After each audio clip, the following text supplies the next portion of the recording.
love you.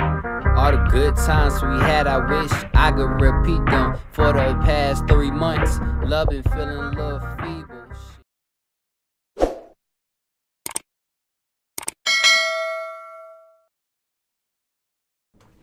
What's good, y'all? Welcome back to another video. Today we're gonna watch hip-hop most underrated producer, Eminem.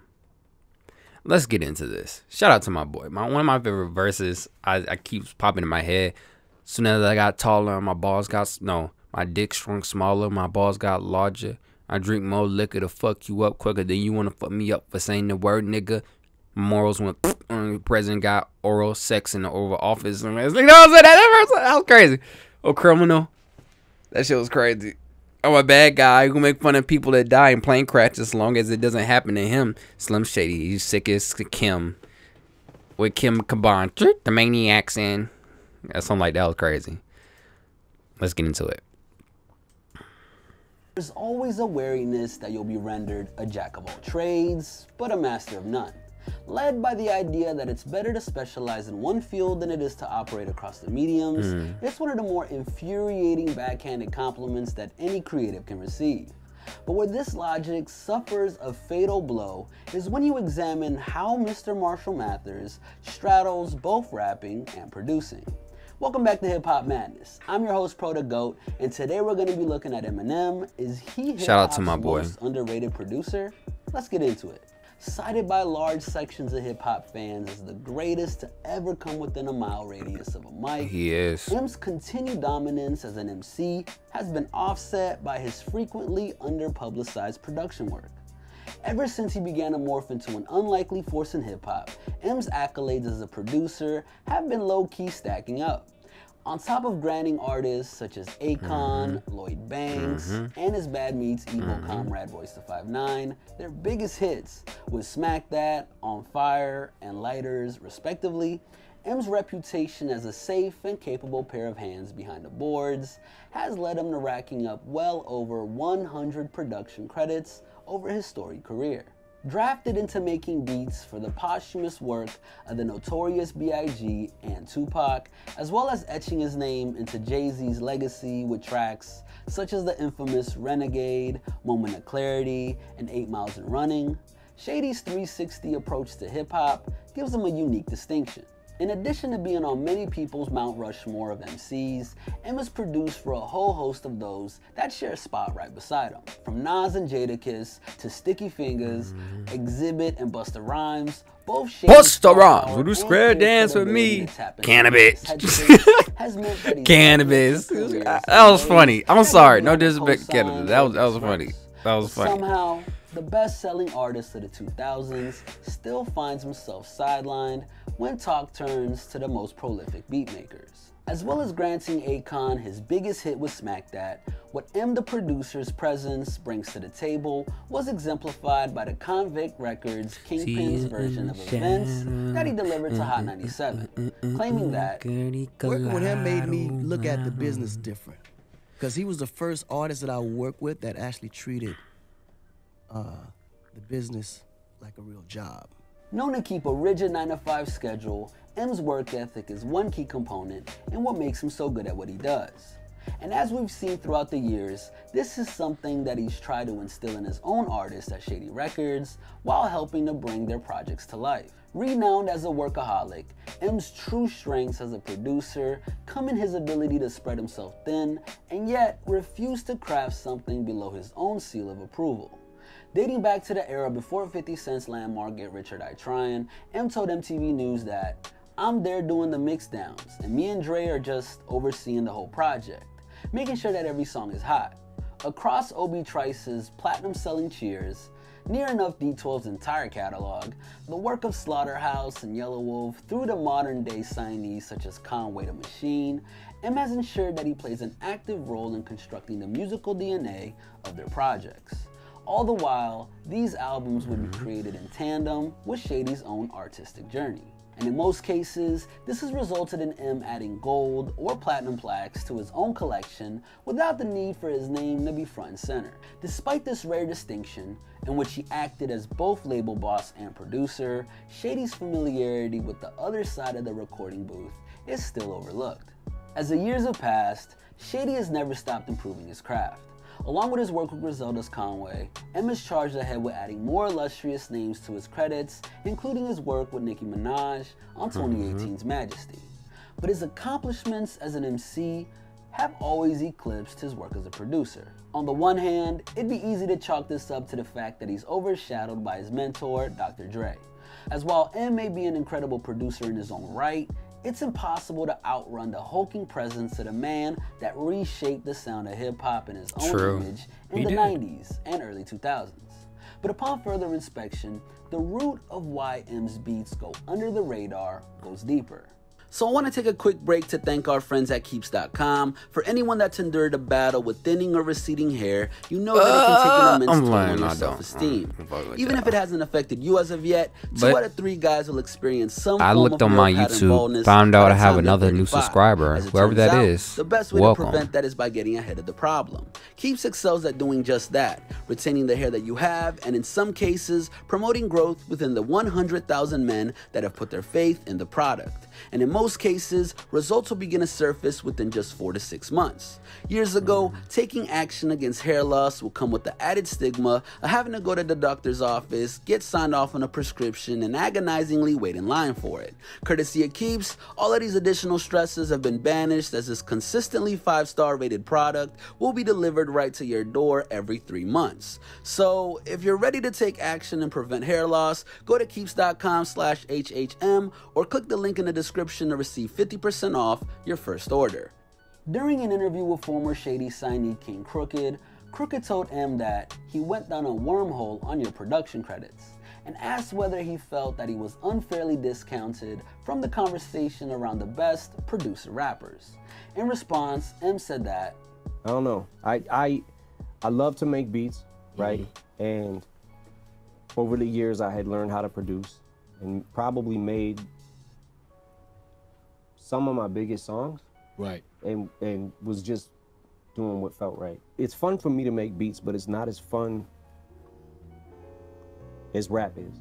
Although he may be passionate about it now, M revealed that his initial production happened organically. Rather than striving to become a producer, M's initial moves into this lane came as just simple attempts to mold his own output. It's interesting, like the first album, you know, like I was sitting there with the Bass Brothers and Jeff Bass like played instruments, right? I knew this music better than they did as far as like what it should sound like, right. You know what I'm saying? Right. So I would just sit in there on the drum machine and I had to have somebody show me how to work it. Sometimes I'd be like, yo, okay, what was that chord? Okay, try it. What if you tried that? I would just hum a lot of right. You know?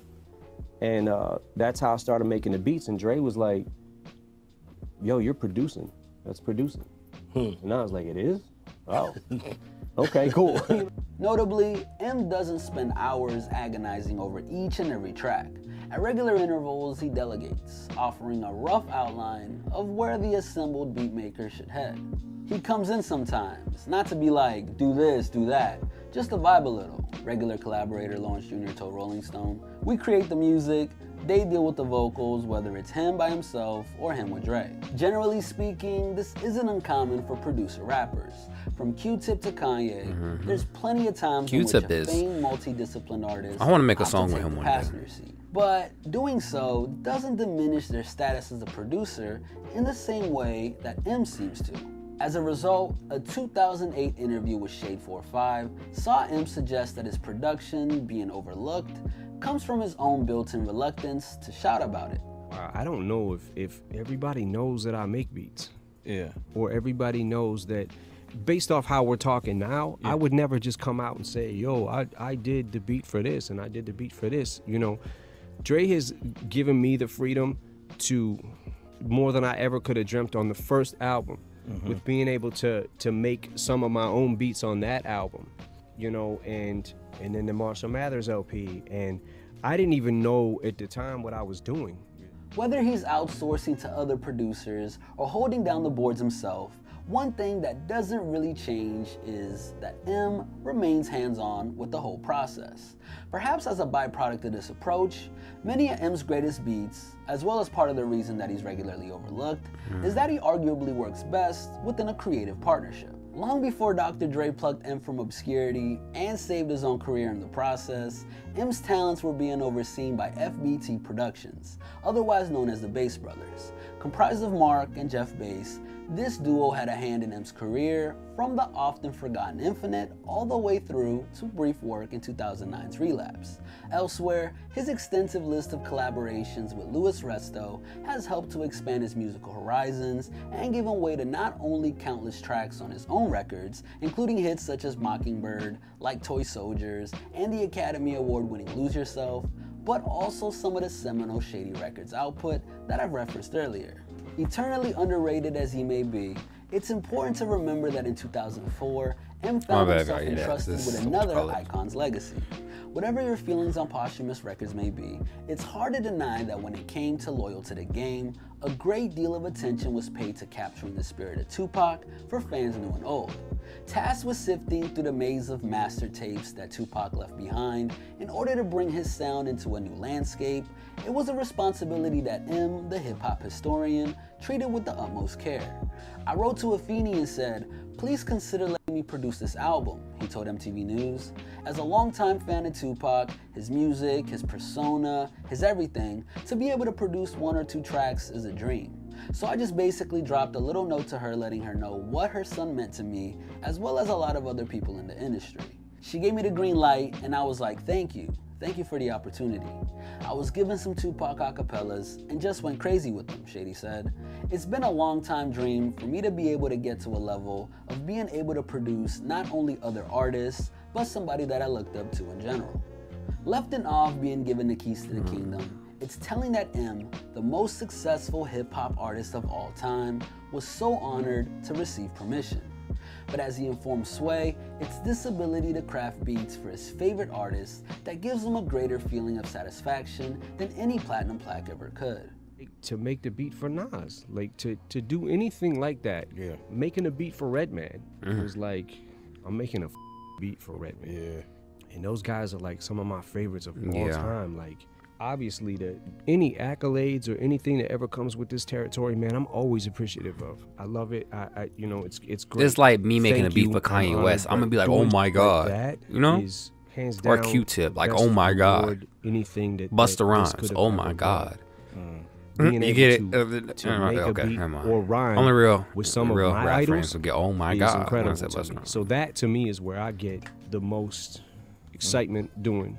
With this revelation, we can begin to see M, his production discography, and the status that it holds in a new light.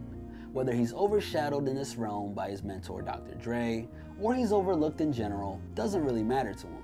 At the end of the day, he's still that same kid and is as infatuated with hip-hop as he was when he first started freestyling with his friends coming up in Detroit. So whether he's ever recognized as one of the top 5 producer rappers of all time or not, top 20, doesn't really matter to him because in his mind, the array top of 50 legends that he's made beats for or with top 50 is all the approval that you'll ever need. This has been a Hip Hop Madness original. Make sure, because not gonna lie to you, J Dilla, Q-Tip, even 3 Stacks, Kanye, Dre, DJ Screw, who else? No other producers are going through my head, but it's a lot of them. Ninth Wonder. Who else? RZA. Actually, all of Wu-Tang. I know they all produced songs, but it's whatever. I don't think ODB did, but all the other ones did. At least one song. They made one beat or something. I know they did. They had to. Shit. But other than that, I just want to say, Eminem, he is a legendary producer. He made legendary songs. He did. Without Eminem, it wouldn't be no 50 Cent. Dr. Dre's career possibly died. Just saying. But with that being said, be sure to like, subscribe, Shout out to my boy M. I want to. Oh my bad. I want to work on a song with this dude. Y'all don't understand. Like, oh my god, jeez, I keep hearing. I'm tall, okay. My seat's already screwed up, so it's like, Like the other day, I was listening to Stan. He says, "Your music helps when I'm depressed," something like that. I even got a name. I know I even got a tattoo with your name across the chest. Sometimes I cut myself to see how much it bleeds. The adrenaline, it's just it's just a good rush for me. See, everything you say is real, and I listen to you 'cause I respect it. My girlfriend jealous 'cause I talk about you 24/7, but she don't know you like I know you. No one does. She don't know what it was like for people like us growing up. You have to hit me, man. I'm your biggest fan. You ever lose a silly years, you know? And yes, we should be together. We should be together too. Boom. Yeah, it's a state like. Let me say, if you should like, subscribe, okay? I love Eminem. I listen to his music. I'm literally listening right now. I was listening to "Say Goodbye to Hollywood." Y'all can see that. Like, I literally listening to this. Like I love that dude. That he got me into writing a lot deeper and everything. Does that make sense? But yeah, be sure to like, subscribe. Stay tuned to the upcoming album November 7th. And with that being said, stay tuned. Peace.